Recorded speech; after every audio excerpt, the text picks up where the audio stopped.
बल्दिया बस्ती में असातिज़ा इकराम के साथ साथ अफसरान और मुलाजमीन के जायज़ हुकूक और मराद के तहफ़्फ़ुज़ के लिए जहाँ पीपल्स लेबर यूनियन जद्दोजहद में मसरूफ़ है और इजलास करके यकीनी तौर पर मेहनत कशों के जायज़ हुकूक और मराद के लिए हिकमत अमली तय कर रही थी, वहीं अब देखने में आया कि ज़िला बस्ती के साबिक़ सदर सैयद सोहेल आबदी ने पीपल्स लेबर यूनियन बल्दिया बस्ती के डिप्टी ऑर्गेनाइज़र मंसूर शेख और अदनान शेख और चौधरी मोइस के हमरा वज़ीर बल्दियात सैयद नासिर हुसैन शाह से इनकी रिहाइशगाह पर मुलाकात की और ज़िला बस्ती के बल्दियाती मसाइल पर तफसीली तौर पर तबादला ख्याल किया गया। इस मौके पर पीपल्स लेबर यूनियन के अहदेदारों ने बल्दिया बस्ती के मसाइल से वज़ीर बल्दियात को आगाह किया, जबकि इस मौके पर बल्दिया बस्ती के पीपल्स लेबर यूनियन के डिप्टी ऑर्गेनाइज़र मंसूर सिद्दीकी के साथ साथ अदनान शेख ने, जो कि तहरीरी तौर पर तमाम मसाइल साथ लेकर गए थे, उन्होंने वज़ीर बल्दियात सैयद नासिर हुसैन शाह के हवाले कर दिए और बताया कि बल्दिया बस्ती के अफसरान और मुलाजमीन परेशान हैं।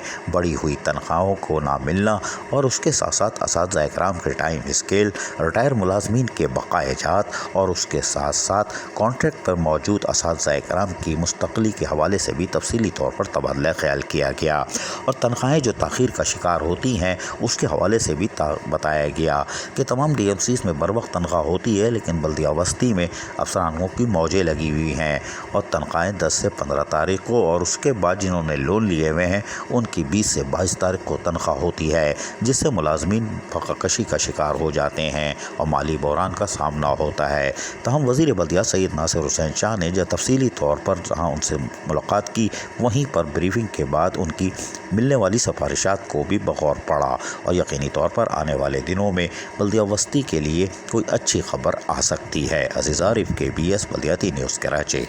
ऐसी ही खूबसूरत वीडियोस फ्यूचर में हासिल करने के लिए रेड बटन पर क्लिक करके और बेल आइकॉन को प्रेस करके हम सबके सब्सक्राइबर बनना मत भूलिए।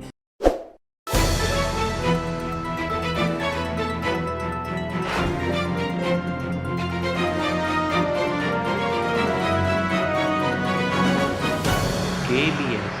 बल्दियाती न्यूज़।